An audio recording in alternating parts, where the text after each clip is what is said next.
Drivers, start your engines!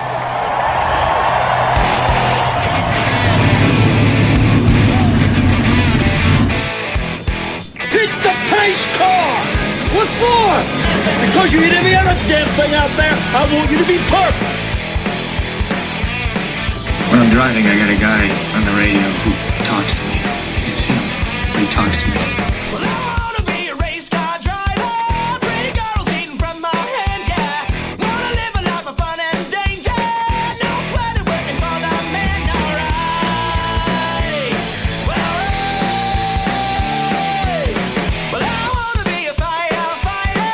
Cool-headed when the heat is on, yeah. Save my baby from the burning building. Take all the blue sleepless on, alright. No, he didn't slam you, he didn't bump you, he didn't nudge you, he rubbed you. And rubbing, son, is racing. Hey race fans, welcome to the Hoobazoo Radio Network and welcome to Drafting the Circuits. My name is Frank Santoroski. I'll be your host for the next hour as we talk about racing this week. Joining me in the studio, I've got Richard Youden, Luis Torres, and Seth Eggert. Fellas, how we doing? Doing well. All right, so real quick, I just want to bang out some headlines here. We do have a guest waiting in the wings. I'll introduce him quite momentarily, but the number one news story that's really dominated my thoughts is Alex Zanardi. Zanardi, who was a standout during his competitive days in racing, had a very horrible accident in 2001 where he lost both his legs and rebounded from that. And his story is just amazing. And he's been competing in the Paralympics where he's won several gold medals in the paracycling. Was involved in a very bizarre kind of accident where he was paracycling and lost control and weaved into oncoming traffic and hit a truck, and his injuries were quite severe, injuries to the face and the head as well as brain trauma, and so he's in a medically induced coma right now. All of our thoughts are with him. We know this guy's a fighter, but this is a heck of a fight, and it pains me to the core that this has happened to a guy who doesn't deserve any more tragedy in his life. So I just wanted to mention that we're all thinking about Alex and praying for a speedy recovery. Also, top headlines: Ryan Blaney won the great win at Talladega there, but the win was overshadowed by a controversy with the so-called noose found in the garage, and we'll get to that later. But I have a very special guest. I've got PR marketing professional and award-winning author Jade Gurss with us. Jade, how you doing today, man? Hey, Frank, I'm doing well. Thanks for having me. All right. So now, Jade, you've been in motorsports for probably close to 3 decades now, right? A little over that, yeah. A little over, yes. You worked with Anheuser-Busch. You were the PR guy for Dale Jr. You worked with Mazda. You worked with Ilmor. You've worked with Kevin Harvick some. Mm-hmm. You've penned some books here. The book Beast is a must-read for any IndyCar fan, especially of the kart era. Very popular book. You've penned a book about Dale Jr. called Driver Number 8, and you've also co-authored autobiographies with both Darrel Waltrip and Dale Jr. Now, your latest project is you've penned the autobiography co-authored with the late John Andretti, and that book will be released, I believe, in September. Is that correct? Yeah, we have a quote official release date of September 1st, but honestly, we're doing pretty well on the printing, and my gut feeling is it's going to appear before that. My goal had always been for it to come out before the Indy 500, and sadly, that's probably going to come true because the 500 has been so delayed. Yeah. So now, when you were growing up, when you were young, have you been a motorsports fan all your life, or did you, with your work into marketing, kind of move into auto racing as a profession, and then kind of grow a love for it there?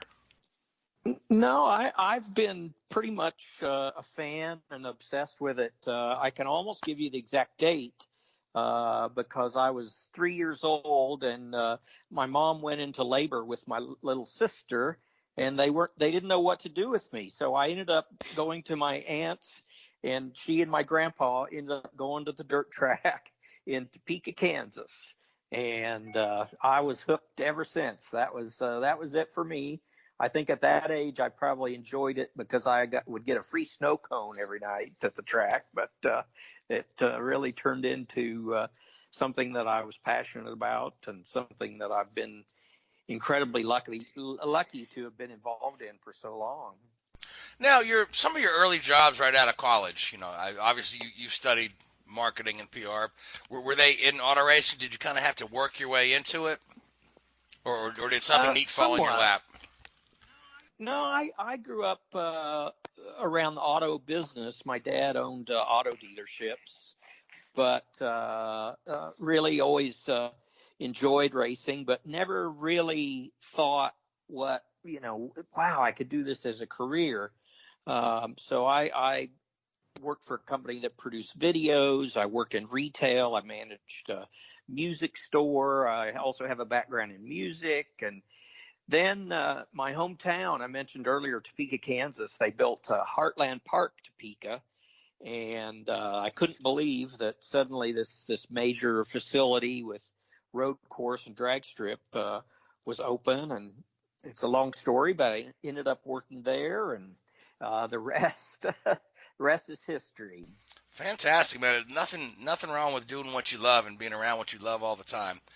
So absolutely. Yeah. So now I want to talk about the new book. The title is Racer, John Andretti, as told to Jade Gurss. Now you were the impetus for this project. You pitched this to John. Am I correct? Yeah. I had met John for the first time in 2004. I was working with Budweiser and Dale Jr., and Dale Jr. was burnt pretty badly in a sports car accident. So DEI brought in John as the backup driver and for Pocono, race at Pocono. And I really enjoyed getting to know him, and it was clear he was a great storyteller and seemed to remember all the fun details of all of his stories. And so that's kind of where we first connected. And then sadly, he was diagnosed with colon cancer in early 2017. And I followed it closely, but I wouldn't say he and I were close friends. We would occasionally stay in touch. I wish I thought of it, but in late 2019, it was like, the proverbial light bulb went on, and I thought, oh my gosh, this is someone that I really need to do a book with, because great family, great storyteller, great life. So I reached out to him, and immediately he said, oh, this would be great. This can really do some good to bring more awareness for people to get colonoscopies and colon cancer screening, and that's where it started. And we ended up working. I would go to his home here in Charlotte, the Lake Norman area. I would go up and see him, and we'd go to the basement and turn on the recorder and kind of just he'd tell stories and I'd ask questions. And some days we would go for hours and hours, and it just, for me, just as a fan, it was great. But as a writer, it was really rewarding. Was such a good storyteller, such a good guy, that it's been great that I've been able to, put this together. And sadly, after he passed, worked with his wife Nancy and his son Jarrett on putting the package together with the printer with the publisher, and really excited for it to come out, and I think people will really enjoy it. Oh, I'm sure they will. I mean, I've always thought of John as a very remarkable human being. He was a great race car driver, yeah, but just a very remarkable human being. And I had some interaction with John. The first time I met him was back in the 90s. I was like doing some PR work with Hutch Strickland and McDonald's, and he was driving for Cale Yarborough at the time. But the one thing I always remember about John is that it wouldn't matter, even on his worst day, if he just wrecked the car or blew a piston or something, or he just stubbed his toe, if somebody came up to him and wanted to engage him, the biggest smile would come across his face. and it was genuine. It was never fake. He was just always happy to interact with people, and I think that also leads us to his charitable work. And I understand that a percentage of the profits from the sale of this book are going to Racing for Riley, which is his favorite charity. Yeah. Yeah, 10% of all proceeds, and it was something that he was very passionate about for almost 25 years. Race for Riley was a program that he started, and in his lifetime, they raised more than $4.85 million for the Riley Children's Hospital there in Indianapolis. And there's a lot in the book about why he did that or what it meant to him, and it's really... I tell people this is a book about racing, but honestly, it's about family and friends and about how we treat each other better. With so much tumult in the world, it really has a very good meaning, very positive message. Yeah, I think a lot of to hear John's philosophies. I think a lot of folks could use a very, very positive read and a positive message right now. Now, yes. Seth, Louise, and I, we all write to a varying degree.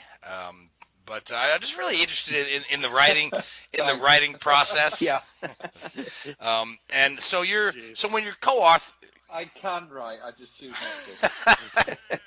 Oh, Richard, I always leave you out. But now you're as a co-author, right? That's several steps up on the literary ladder from say a ghostwriter. So how much of your input is in some of these books, the John one and the ones with Dale and Darrel? Yeah, it varies. The books I did with Dale Jr., I was just PR guy for years, and so a lot of that was put together because I was literally there with him, or in the room or in the vehicle when when whatever was happening. So that was put together a lot by just my historical notes from the his couple of seasons there early in his NASCAR career.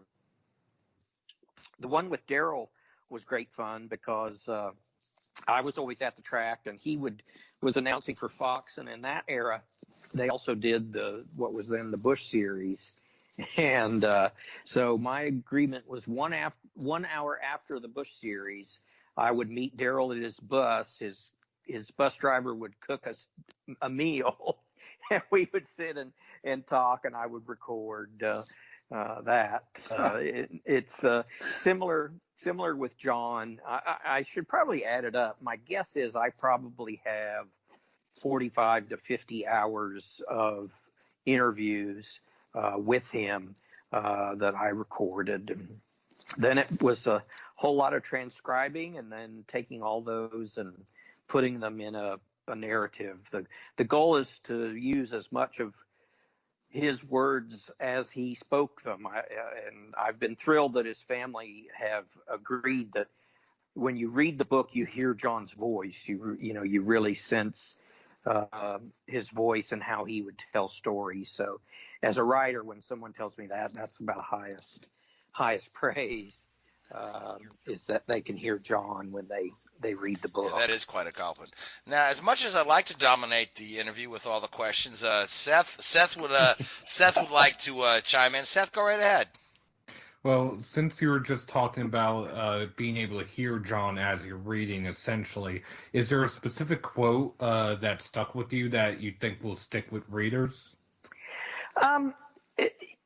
There's a lot of them. He had such a dry sense of humor that a lot of his best work was sort of short quips about.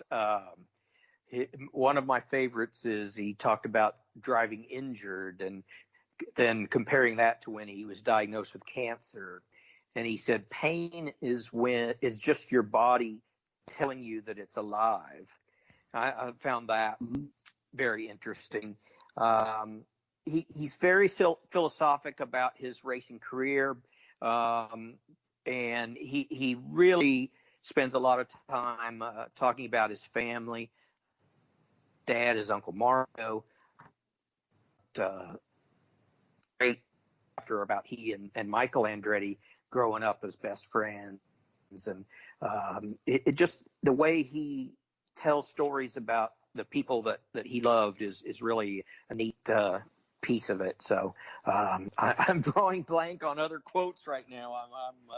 I'm trying to think of others, but anyway, that's a big part of it for me was that he weaves in the great stories about racing with stories about family and being around his Uncle Mario and all of that. So it adds, I think, a lot of depth to the book rather than chapter 1, I won this race. Chapter 2, well, I crashed in this one.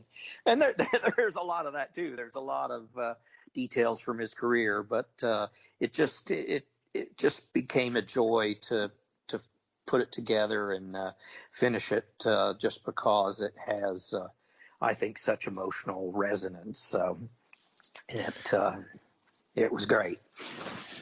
Now, I know one of the major takeaways from this is for people to go and get a colonoscopy, go and get checked, check it for Andretti. But is there a specific takeaway that you hope readers will have about John as a person? Well, I've already talked about the way he talks about the value of his family, but in dealing with his sickness or dealing with cancer, he was very open with me, which I was glad about what he went through, whether that was some of the unbelievable surgeries that he had to go through or chemotherapy. He says most people go 4 to 6 times and they can't do any more, and he actually had 24 rounds of chemotherapy. So it's just stunning with the way that he dealt with that and the way he didn't let him get it down. He never worried about why me, that kind of thing. So I just, I would sit there listening to him talk about this stuff and was just amazed and thrilled of the aspects that he shared with me that that certainly appear in the book. Now, my last question, at least on John Andretti, was there anything that he regretted as far as that would be in the book? It regretted as far as sharing too much or regretted in his life? Whether on track or sharing too much. Well, he early on established that he was going to be as open and honest as he could. And so I appreciated that. And sadly, as we reached the point of the book, starting to take form and come together, he had a really rough last couple of months. So he really only got about 80% through of the manuscript until he just sadly wasn't well enough to continue. And he didn't really object to anything. He had me change a couple of times. He used a few too many curse words, which I thought was great, and a few others where he just wanted, for instance, we removed particular drivers' names from certain anecdotes, but honestly, he was very open and, really wanted to tell the full story. So, but I had asked him about, did he have regrets in his career? Because he's one of these guys that would drive anything. And, he won in NASCAR, IndyCar. He won the 24 Hours of Daytona, raced at Le Mans with his Uncle Mario and cousin Michael. He raced NHRA top fuel cars. I mean, this guy literally would drive it all. And I had asked him about that. Did the fact that he changed so much hurt his career? If he had to do it over again, would he do so? And he said no. He said, if I had that ability to, to change things, I would change my life by going to get a colonoscopy at age 45 instead of waiting until it was too late. So that was his reply to my direct question about, regrets in his career. Now, Louise, you've got a question or two? Yeah. Speaking of like all the multiple disciplines that he raced, did he told you by chance kind of like his favorite racing moment? Because one of the things that came up to mind is looking at 1991 when he won in Australia at Surfers Paradise. Then of course the 500 with all the Andretti's, Michael, John, Mario, and Jeff ran. And then after the 500, he got a podium with Michael and Mario in Milwaukee. Does he have like a favorite of it? Well, the podium of all Andretti's at Milwaukee is something that he brought up and spoke a lot of. I also worked with Michael and Mario on forwards for the book. So they have a segment in the first of the book along with Richard Petty and AJ Foyt, which, that's four pretty good guys. And Michael, Mario, and John all talked about how meaningful it was that day at Milwaukee to have all the Andretti's filling the podium. I will say John and Mario both insist that they won instead of Michael. Apparently there were some scoring issues that day. So they both insisted that they should have been on the top step instead of Michael. But it's very fascinating. You talked about all four Andretti's, Michael's younger brother, Jeff. There were four of them in the Indy 500 for a couple of years, and that meant a lot. It's funny you mentioned Australia, his first IndyCar win. He said it was weird because for some reason he was in a bad mood that day, and he got up on the podium and he said Rick Mears and Bobby Rahal were up there with him, and they kept telling him, "Come on, man, enjoy it. You got to enjoy this." So he said it really only sunk in later how cool it was to win there in Australia. But the single victory that he sort of got the most pride was winning at Martinsville for Richard Petty and Petty Enterprises. He talked about how much that meant to him, how much it meant to Richard and the team. And so, the family stuff is very prominent, but I think on track, he would have said the Martinsville win and being able to give Richard Petty a ride to victory lane. So a lot of that those stories are definitely in the book. And a follow-up to that, when it comes to writing a book, especially an autobiography and a tell-all, what is kind of like in the mindset you have the process of doing so, trying to get these tell-all stories? Because you mentioned it's about 40 to 50 hours of recording. Just describe the process from an author's perspective, because I've always been intrigued about that. Yeah, it varies. I mentioned I did a book with Darrel Waltrip, and Darrel would get wound up and start telling stories, and I would think, oh, this is a great story. This is going to be really good. And then I would transcribe it, and then I would meet him the next Saturday for the next round, and he'd say, oh, yeah, last week, that story, I can't tell that until so-and-so dies. So he kind of edited, and I always told him, I said, man, there's some great stuff, still in the raw transcripts. But that was how I worked with Darrel. But John was very open. There was very little that, like I said, that he really didn't read through and say, oh, we can't say this or that. It was very small, minor things. But from my standpoint, you talk about a tell-all. I've been in the sport 30 years, and I believe I have a good reputation. I have what I think is integrity. So my goal is never to go out to trash anybody or to, share gossip and things like that. And so the challenge is to, when you work with someone like John or Darrel, is to take their stories and essentially put them in a narrative that makes sense or is that entertaining. versus just hours and hours of stories. So that's always my goal. Not that I don't love good gossip here and there, but I've never had the intent of writing anything that would hurt anyone, and I would always defer to my co-writer to help me know where that line is based on their comfort level. So I don't know if that answered your question, but No, you did. So it's all good, because that's one of the things when it comes to the writing aspects, when I focus on those race reports for Motorsports Tribune, or even eventually someday do a memoir about my journey so far and vice versa. It's kind of like figure out how other people approach these kind of stories, especially for a publication like yours that you've done over the years with Darrel, Dale Jr., and John. Yeah, and it's interesting.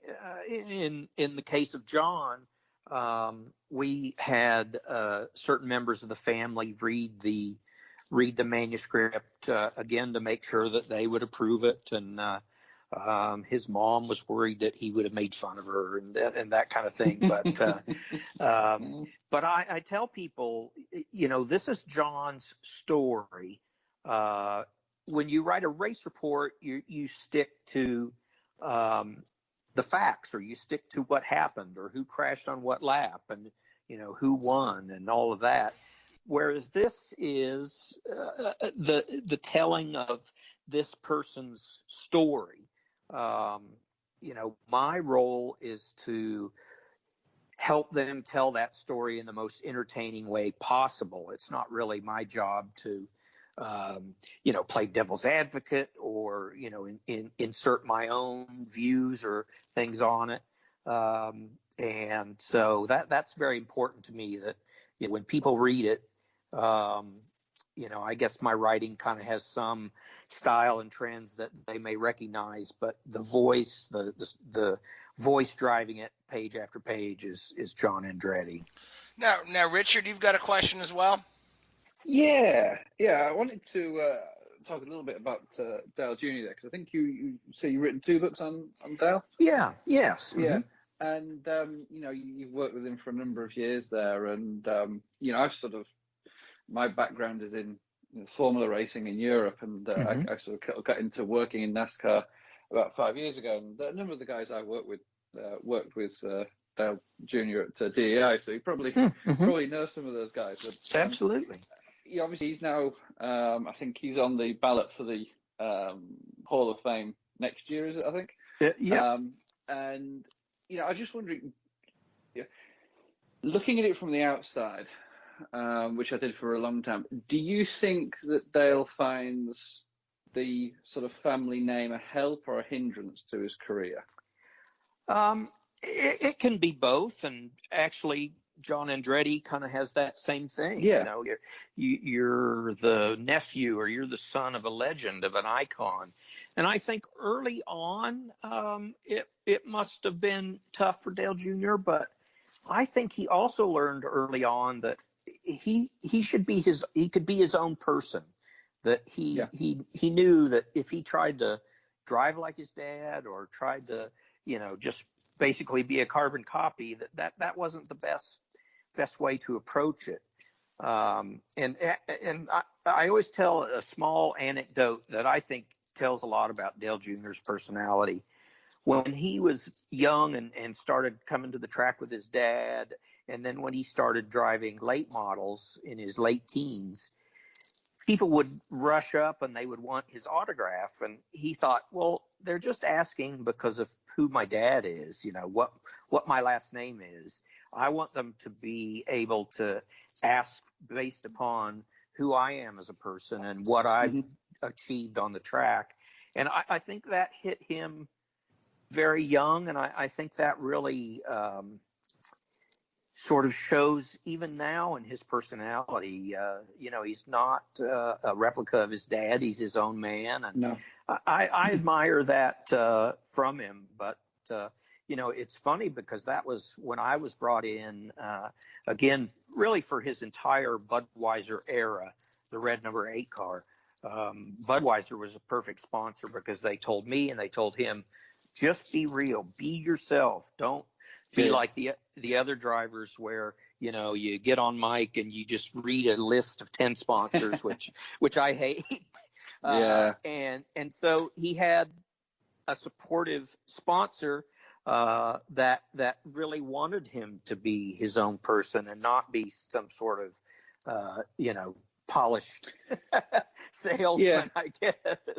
And it's interesting you mentioned that, because it's like, you know, some of the engineers that I've worked with were with Dale at DEI, and some of the stories they tell was, you know, he was one of the first guys that was really seriously into the concept of like a driver doing data analysis. You know, they're talking about he'd come back, they'd be flying back from a test somewhere, or they'd be in the hotel or his you know, trailer, you know, after a test day, and you'd be sat there, you know, streaming through the data. And at that time, I guess this was like early 2000s, you know, no other driver did that. Or very few did. And it was almost that went, again, as you said, against the public perception of him. You know, obviously, to a certain extent, I'm sure he had to play up to this idea a little bit of what the public expected from the sports point of view, but also, you know, he wanted to try and carve his own mark in it. And some of the stories, you know, about him being the guy that would sit there and ask the questions of the engineers and really look at data and try and gain advantages from that, sort of almost went against a little bit of the public image that maybe some people had of him. Yeah. You know, it's interesting you say that, because I had come from being with Ilmor Engineering in IndyCar before I worked with Dale Jr. In IndyCar, the drivers were much more involved because of all the telemetry and all the data that is always streaming on the car. Whereas NASCAR, you know, you're to this day, you're very restricted on what you can, you know, what data you can have, you know, during an official event. So I know he was very fascinated by that. He also, he goes way back as a computer guy. He's very, very sharp about computers. So to him, the data was fascinating. He loved to, you know, really combine what the data said versus what he was feeling in the car. And so I always found that to be pretty interesting to see him do that kind of thing. Yeah. So now we're talking about Dale Jr. and you and he were, you know, connected at the hip for what, 7 years? Yeah. And you managed to write the book In the Red that chronicles the entire 2001 season. Now, I've done some of the PR work with NASCAR, mind you, at a smaller scale than the type of things you do. Now, I know that it's a very time-consuming, sometimes thankless job. But I'm just wondering, how were you like planning this book through that whole season? And try to squeeze it in your off time, or was it something that you transcribed later? Well, it's interesting because I had just mentioned I'd been working with Ilmor and Mercedes-Benz, and I really learned a lot from Mercedes-Benz, and they are great about taking their history and helping it infuse their current, you know, their brand image. So I'd been immersed in that. So that's my state of mind coming over to work with Budweiser and Dale Jr. So my proposal to Budweiser is, you know, they'll never again be Dale Jr.'s first Daytona 500 or his first victory, even though at that point we couldn't have expected it to turn out with as many wins that first year as it turned out. And I tried to convince them that reality TV was the new thing and that we should do sort of a documentary style. And I'm afraid we were just ahead of our time at that point in 2000. It wasn't as big as it is now, so no one wrote the check. But I continued to keep all kinds of notes. I had a different notebook each race weekend, and everything we did and everything went into that, the chatter on the radio.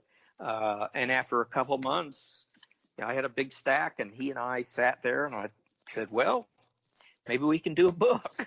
And so it was as simple as that. It was originally my idea was something completely different, but we had all this material, and so that's what led to driver number 8, and it's a very similar process for the In the Red.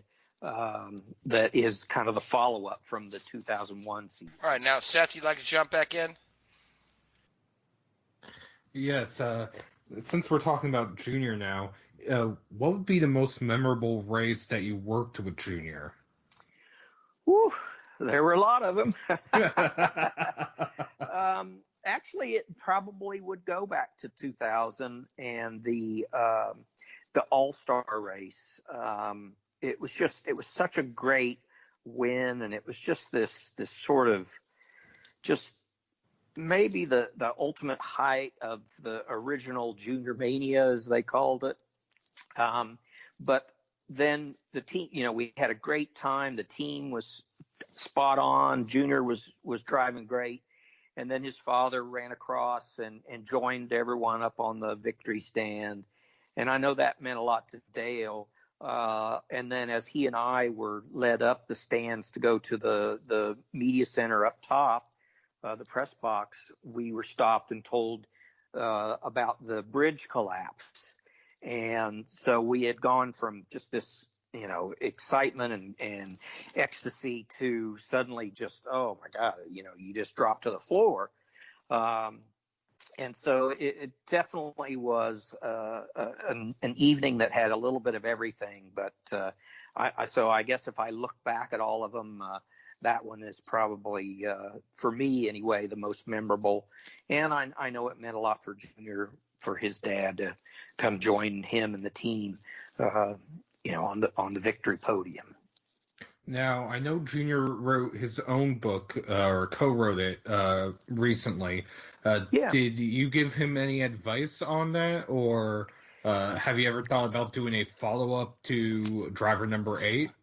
Yeah, the book In the Red really is the follow-up because it takes up the next year. It basically follows driver number 8, picks up where it left off. And I had always been willing and anxious to do another, but I always held off. I kept telling him, when you're ready, you let me know. I reached out, would have been 2011. And he said, look, I'm just too busy. If you want to go ahead and write it, that's great. So he was fine with me writing the In the Red. And then the one about his concussions, he did with Ryan McGee at the end. And Ryan is somebody that I really respect and admire. And so I guess if anybody else is going to write with Dale Jr., I was not upset that it was Ryan McGee. So yeah, Junior and Ryan worked on the book. I've gone blank on the title, but basically where he shared what he went through with his concussions and the struggle with that. Speaking of Dale Jr., I know you mentioned about the reality documentary that they were planning. It reminded me of also a different one around 2000 that was like MTV did one on Dale Jr. at the tail end of 2000. You recall? Yeah. Oh, that yeah. time period. Yes. Yeah, we again, Budweiser was a sponsor, so they said, look, here's the audience we want to reach. And this audience, they read Rolling Stone magazine, they read Playboy magazine, and they watch MTV. So that became my goal, they said, it's up to you. So we really approached them all with a lot of energy and all of that. And the very first one was MTV Cribs, and we had scheduled it long before his father's accident. So it took place. He decided he wanted to do it. It was about 2 weeks after his dad had died. And if you've ever seen it, people remember that the garage door opened and he drives his race car out of his garage. And we did some other fun stuff too. But that really established a good relationship with MTV. They did True Life, I'm a Race Car Driver. and it was originally was going to feature a lot of different drivers, and in the end, it was mostly Tony Stewart and Dale Jr. I think they came out as the most compelling and interesting drivers. And then from there, I'm drawing blank. They came and spent a weekend with him in Atlanta, and I can't think of what that show was called, but we didn't get nearly the attention for that as we did for the MTV Cribs and True Life. So it really established him and NASCAR to a whole new audience. So we were thrilled to be a part of all that. Going back to in the IndyCar side of things, when I think of the 90s time period when it comes to Penske and the Elmore Mercedes time period, I think of it as kind of like the serious establishment, but also the absolute roller coaster ride from the highest of highs in 94, then 95 onwards. It was just a weird time period for that entity. Yeah, and the 94, the top secret engine, Mercedes engine, I wrote about that in the book Beast. Beast basically is the secret story of how that came about, how they did it in secret, and then what happened when the rules changed for the following year for 1995. It's funny because everyone was thrilled to talk to me about 1994 because they had won the pole and they won the race. I'm not sure I would get such an enthusiastic response from 1995 stories, but it's been long enough. You never know. That might be something that I can look into in the future because it is very compelling. It's not the same story of glory for Penske, but it's very, very compelling as far as what went on that month when they didn't qualify. Now, Richard, you'd like to jump in again? Yeah, I've a quick question. You mentioned there when Budweiser got involved, they had a target audience there. It'd be interesting to get your thoughts, having been so closely involved in the PR and the marketing side of NASCAR and the drivers, where you think NASCAR's target audience is going. Who do you think they're appealing to in the next 5-10 years going forward? Well, I'll tell you, I think a lot of what has happened the last couple of weeks will hopefully play a role in being accepting by a wider audience. Mm-hmm. And one of the things we tried to do with Dale Jr. is to break out of that, is to do, you mentioned MTV, and we wanted him on as many different unusual outlets as possible.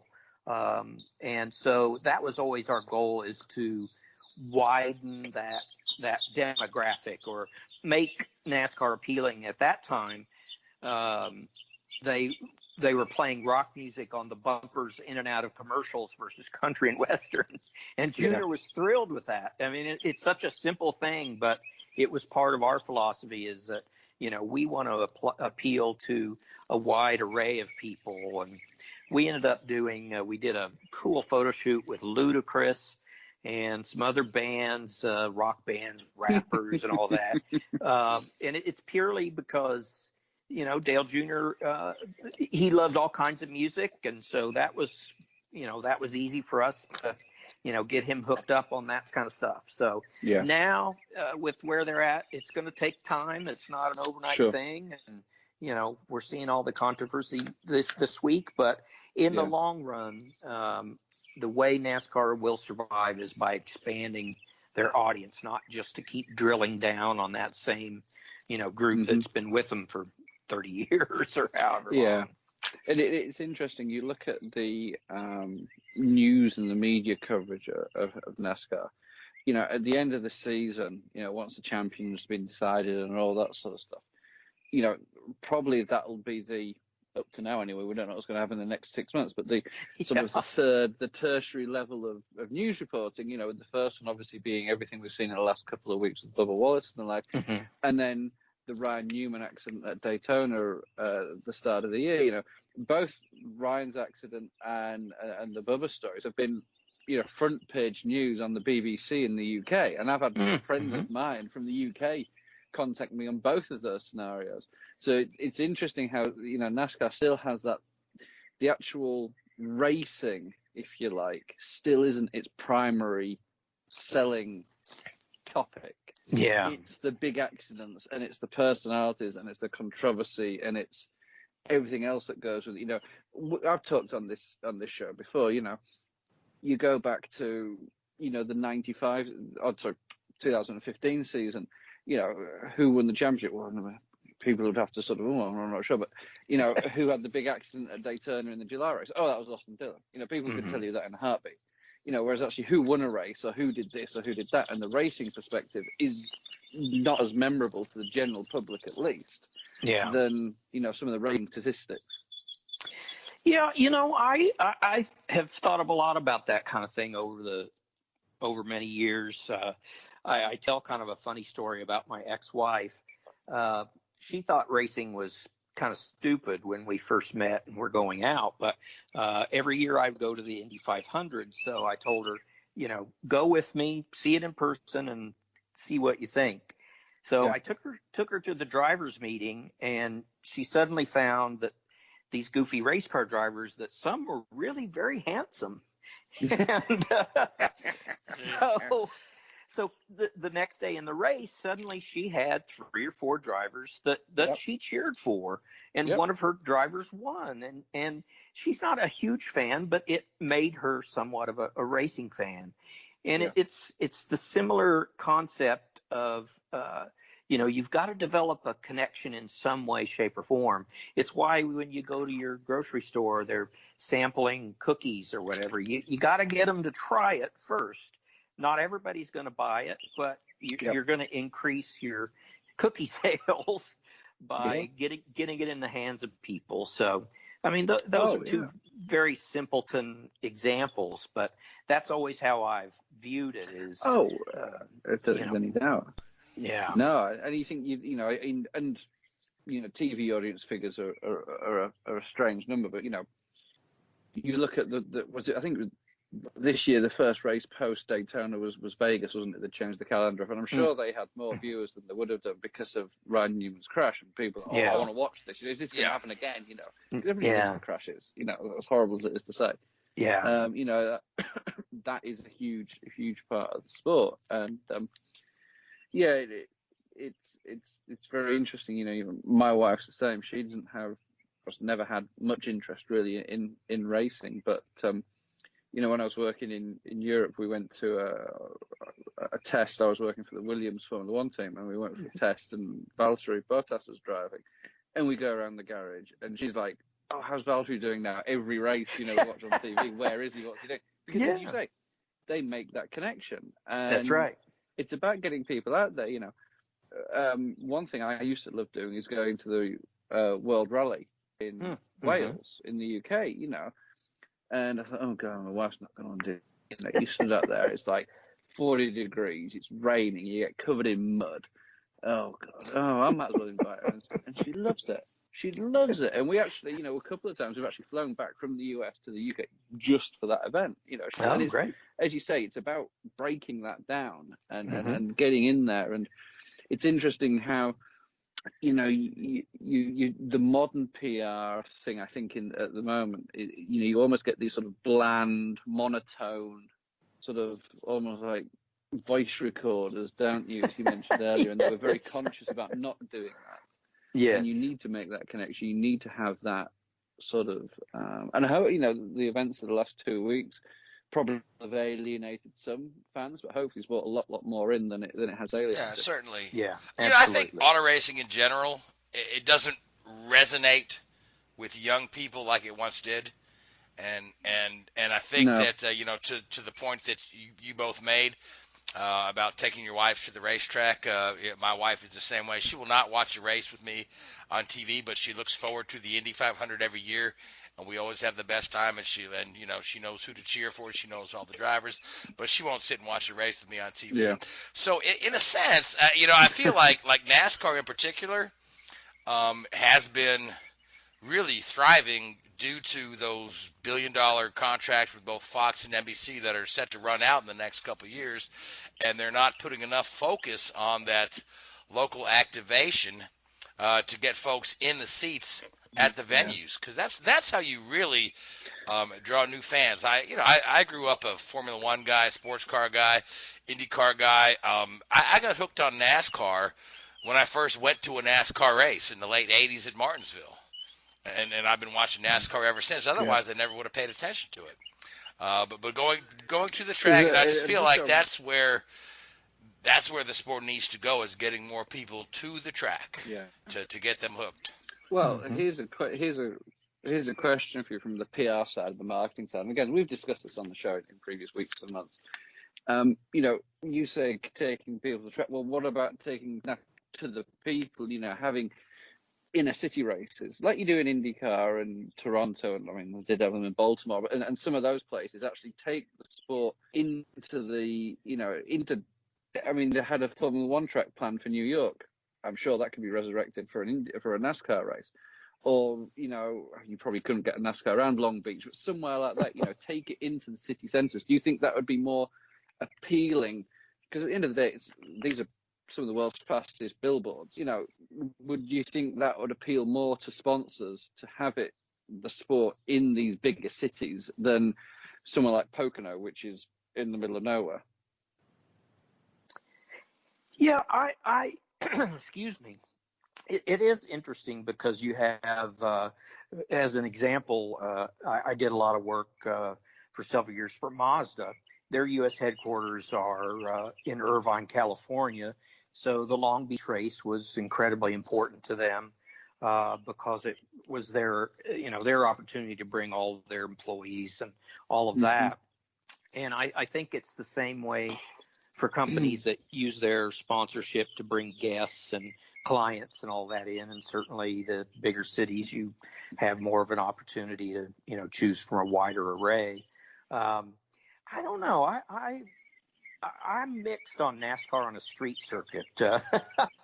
They do pretty well. You'd have to make sure they all at least one finished, wouldn't you? Yeah, well, yeah. But I mean, I do love them at Watkins Glen and the I still want to call it the Busch Series because I work for Anheuser-Busch, but Xfinity Series, their race at Road America is very entertaining. So as is their race at Mid-Ohio. It's another good Xfinity race. Yeah. Oh, that's right. Yeah. Yeah. So, it's funny because it's sometimes I do interviews and I say things and I think, well, that's a very simpleton answer. And you always got to be careful of people with simple answers to complex issues. But I feel like the NASCAR management and leadership now is very open-minded. They're, more aggressive on making changes and it's early in the game. We'll see how it turns out. But just for me, purely as a fan, I'm encouraged. So we'll see what happens. All right. So Jade, you've obviously right now the biggest thing on your plate is promoting the new book. But I'm just wondering what's next for you. Do you have another project in the back of your mind there? Another couple of projects? Nothing I can talk about. All right, thanks for that. But I have been looking for my next book topic. I've been in racing a long time, and I'm no longer of the age where traveling full time on the NASCAR circuit seems fun. So the book writing right now is a little more up to my speed, and so hopefully some things will come together, and I'll have a fun new project here very soon. But I enjoy doing the books, and hopefully once John's book is out, everybody will get a chance to take a look and learn about quite an amazing guy. All right, so now that book is published by Octane Press, and I know it's going to be available on Amazon on both hardcover and Kindle. What other outlets can we look to see this book available for purchase? The generic saying is wherever you may find books. We really hope that bookstores come back strong once the virus is a little more contained, and But right now, Octane Press, you can order direct from them. That probably means you're going to get the book as early as possible. And Amazon, you can order it there. And they're doing better. They really were slow on books for a while because they were shipping high priority things because of the virus and all of that. But I'd say if you've got a favorite bookstore, help support them, and you can certainly pre-order it anywhere, but certainly Octane Press or Amazon will have it for you right now. All right, now I know you did it. You did a special event. I believe it was last night.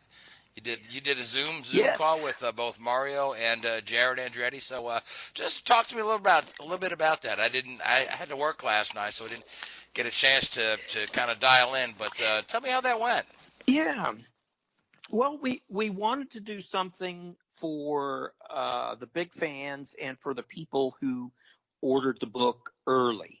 And so we kind of were trying to think of ways to get the fans involved, and we came up with this idea of inviting everyone who pre-ordered the book to join us on Zoom. And we did that last night. It was Mario Andretti, John's son Jarrett, who's a racer, both sprint cars and road course, and myself. And then our host was Dylan Welsh, who's an up-and-coming broadcaster, but also races occasionally, and he was the host. And we really just kind of just talked for an hour about John and his life and about racing, and we ended up answering about 25 of the questions from the fans, and it was cool. For me, it was like sitting around with a beer with these guys just telling stories. And I think we're going to do more of that. Might do some media stuff that is not restricted only to the pre-orders, but working on that now, on possibly doing some more fun things with some pretty big names that meant a lot to John. All right, now Jade, you are active on social media. Folks can find you on both Facebook and Twitter.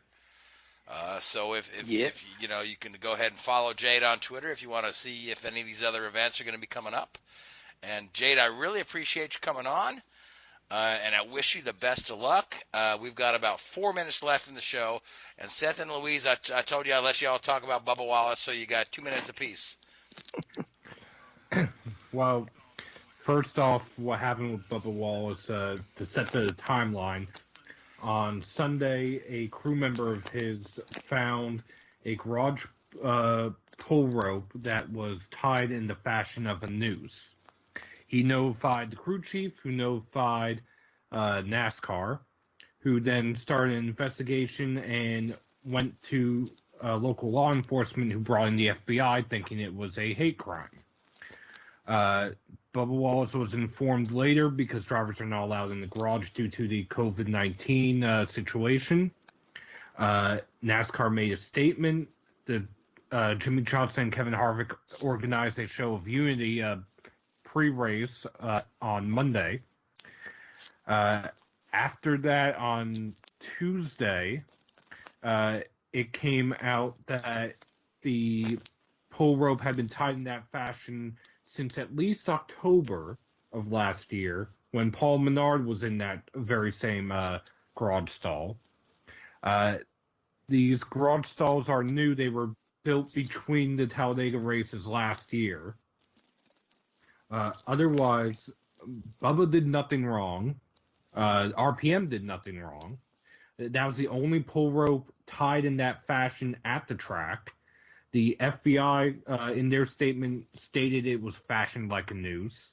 And NASCAR was in a no-win situation. Some people say they jumped the gun. Some people say they blew it out of proportion. If NASCAR had tried to hide this and keep it secret and then, say everything afterwards, if it had leaked out, it would have been a mess. So no matter what, this was going to be a lose-lose situation unless it was actually intended to target Bubba. That being said, it still doesn't explain why it was tied like a noose, or why on Saturday a noose was found hanging from a tree at Sonoma Raceway. Yeah, this whole thing it's brought out the best in some people, when you could see the show of solidarity or the show of support from the other drivers, and it's brought out the worst in some people with some of the comments that I've read on social media that I just find very disturbing. So and anyone that everyone wants to call Bubba Jesse Smollett and say that he somehow planned this hoax to drive publicity to himself. I think they're way off base, and I find it quite deplorable. So, Louise, you got 20 seconds. It's all I need. But boy, it's just I have no comment due to the fact that it's just I can't fully describe the word other than just one phrase. It's just a ping pong effect of just mixed emotions. That's all I got to say about that. My mindset is just focusing on the race at hand of Pocono. Yeah. Let's go to Pocono. One of my favorite tracks on the schedule. So, but with that, guys, we're out of time. So I want to thank you, Seth, Richard, Louise, Jade Gurss. Thank you so much for coming on again. You folks that listen to us. Thank you. Look up Jade on Twitter. Follow him. Buy the book. It's called Racer. The autobiography of John Andretti as told to Jade Gurss. I want to thank the Hoobazoo Radio Network. I want to thank Spreaker, iHeartRadio, and Google Podcast. And especially want to thank you folks that listen to us week in and week out. Until next week, good night. Who?